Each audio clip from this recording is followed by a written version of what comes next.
Michael Chandler joins the list of lightweights that are not interested in fighting Arman Tsarukyan. Last week, Paddy Pimble said he'd rather fight Justin Gaethje. Gaethje said he only wants a title shot. And the champ, Ilia Tapera, said he'd rather vacate the title than defend it against Arman next. On Instagram, Michael Chandler said definitely not scared. Nobody wants that nothing burger of a fight, especially not the champ. Ilia realizes we are in the attention business. Nobody pays attention to that other guy.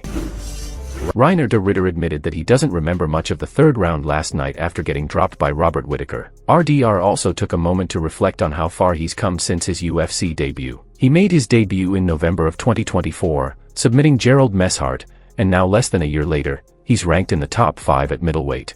At any point did you feel that, especially in the second round, did you think that you were in trouble? In the third round? No, I don't really remember too much of that moment, but I think I was in trouble a little bit, yeah. And which round did you think the 3 rounds that you won, in your opinion? I don't know. I gotta watch this back. But at least the last 2 rounds, right? Maybe Yes, the second yeah. as well. I got on top a couple times. I hurt him a couple times with the knee, but this guy is a tough guy, huh? He was hard to put away. He did amazing. I think I said it a couple times already, but one of the best Robs I've seen in years. He was so calm, collected, very explosive. Yeah, it was hard work this time. Yeah, see what happens. There's a lot going on in the middleweight division the next couple of weeks. As you said, I'm a top 5 fighter in the world, man. That's crazy, huh? Yeah. Who can say that? And in 1 year, by the way. In 1 year. Yeah. And I think I have a good chance fighting for a title someday soon, so we'll see.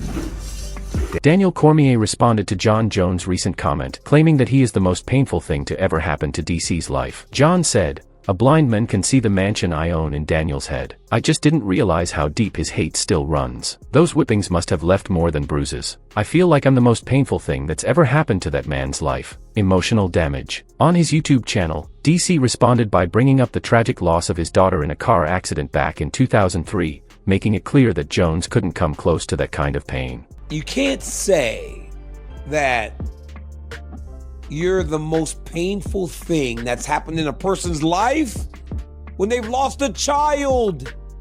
That's the craziest thing in the world. You say I'm the most painful thing that's happened in a person's life when they've lost a child. Or their father got murdered. But again, he knows that. But that's why you know you're dealing with a different type of human being. You cannot say I'm the most painful thing. But like I said, you're dealing with a different type of person. When they can know that, they can know all those things, very well documented, what has happened in my life, to say that. But even with that, right? Even with that, I'm good. I'm only talking about what is the news now. And also how stupid he is. He just really is not the smartest person. And once again, it's proven. After defeating Sedem v Unanimous his decision last night, Bryce Mitchell posted this video to his Instagram story. Send him to Arkansas 2 or 3 years and forget about it. I love that comment. Bryce discussed the similarities between him and Sean Strickland at the post-fight press conference. He says he's just a bit nicer than Sean. A lot of people compare your interviews with those of another American fighter, Sean Strickland. Do you see the similarities between you guys? I mean, I think there's similarities, but I try to be overwhelmingly nice. Like, if you can't tell how much I love you, bro, like, you ain't paying attention. Like, I go out of my way to tell people how much I love them. I don't ever try to disrespect nobody. If I do disrespect somebody, I really ain't trying to, bro. Like, I think I'm a little bit nicer than he is. But, I mean, that's just what I think. I don't know, but I've heard that before, you know, but I think what separates me is how much I care about people. Because I really do, bro. Like, I care about all you guys. I love all you guys. I pray for all you guys. And, yeah, you mean a lot to me. So I hope that you know that. Pota Jan and Morab Devali had a friendly back and forth last night after Jan's unanimous decision win over Marcus McGee. Morab said, "Great fight, Pota January, congratulations." Jan responded saying, Thanks, Morab. Good luck in your next fight. Hopefully, it's me and you for the belt after. Pota and Morab fought back in 2023 and Morab won via unanimous decision. At the UFC Abu Dhabi post-fight press conference last night, Jan said if they do rematch, it will play out differently. Do you have a preference on who you would rather win between Merab and Corey? Obviously, you have a win over Corey and you'd like to avenge the loss to Merab. Yeah, obviously I prefer to rematch Merab, to see how I'll do against him when I'm healthy. But Corey is also a great fighter, interesting fighter. We had a great fight with him, and I believe they're gonna have a good fight. But I just believe Merab's pressure gonna be a key factor. At some point, Corey is gonna fade. You're now close again to a title shot. If not, you're next. What would you do different? Let's say Merab is the next opponent. First of all, I want to show up healthy, and now I understand that how I have to adjust my fight camp and prepare better for Merab. Now I know what to expect from him. Reinier De Ridder fans celebrated his win at a viewing party in the Netherlands. Judge Mike Bell scores it 48-47 for winner today. Judge Cartledge, 48-47 to winner. And Judge David Leatherby scores it 48-47 for your winner by split decision.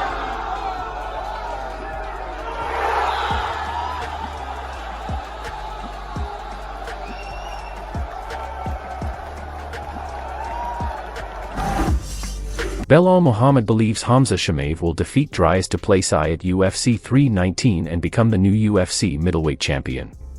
Who do I got, DDP or Chimaev? Honestly, I think too many people are counting out Chimaev's cardio. I think where Khabib said it best, if he stands up with him and strikes with him, I think he'll do well. DDP is an awkward style, but he does get hit a lot. And he breaks a lot of guys with fatigue. If Chimaev doesn't come out super hard in the first round, trying to take him down and letting out all his energy, I think he'll be fine if he keeps it standing.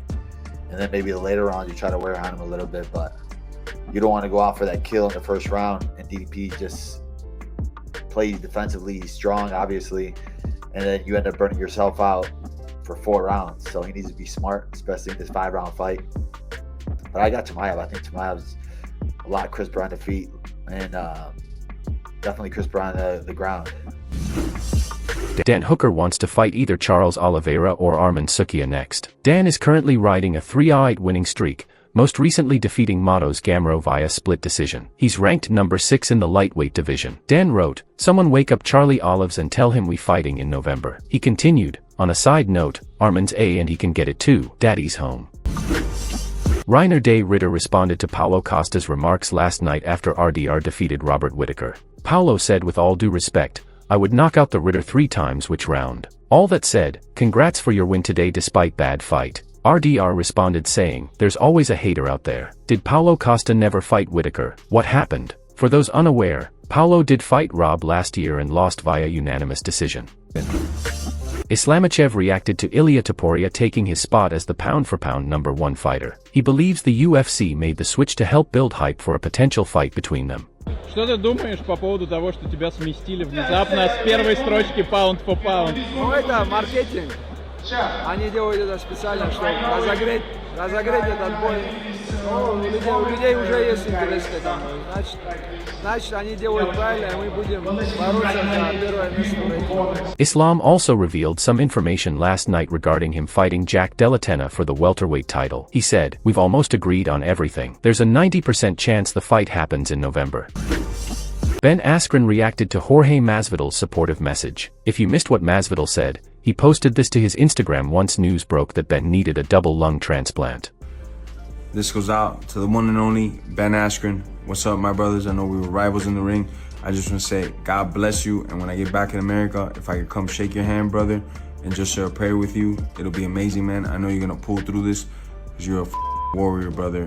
God bless. Your story is crazy inspirational, what you're going through right now. God bless you, man. I'm hoping to get back and be able to just shake your hand, bro. I hope all is well, brother. In an interview with TMZ Sports, Ben said, "I only got positive messages like Jorge Masvidal and Jake Paul both messaged me. It's like, where the hell did that come from? The support was insanely broad across the board. And top, that's going to wrap it up for the news. Thanks for watching."